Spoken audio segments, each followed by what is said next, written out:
আমি প্রস্তাব করছি এই মহান সংসদে, মাননীয় প্রধানমন্ত্রী যেখানে স্মার্ট বাংলাদেশ করেছেন, ঘোষণা করেছেন, সেখানে আর অ্যানালগ রাষ্ট্র চলতে পারে না।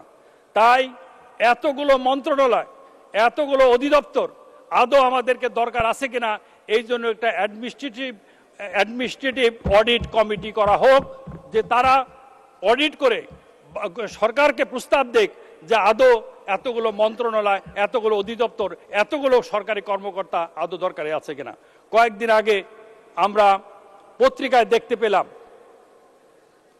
যে একজন এসিল্যান্ড, একজন ইউনো, তাদের জন্য হাজার হাজার কোটি টাকা ব্যয় করে বিদেশ থেকে পাজেরো গাড়ি কেনা হচ্ছে।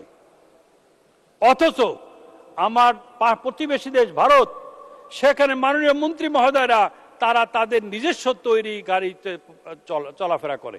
তাদের কি তাদের মান সম্মান কমে যায়? অতএব এখন আমাদের ভাবার সময় এসছে, আমরা এখন যুদ্ধে, ইউক্রেন যুদ্ধ চলে মাননীয় স্পিকার, তাহলে সামনের বছর বাজেটের আকার আরো কমাতে হবে। আমরা আজকে যে দুঃসময় পার করছি অর্থনৈতিকভাবে, এই সমস্যা কিন্তু আরো প্রকট হবে। এই ব্যাপারে আমাদের সবাইকে ভাবতে হবে।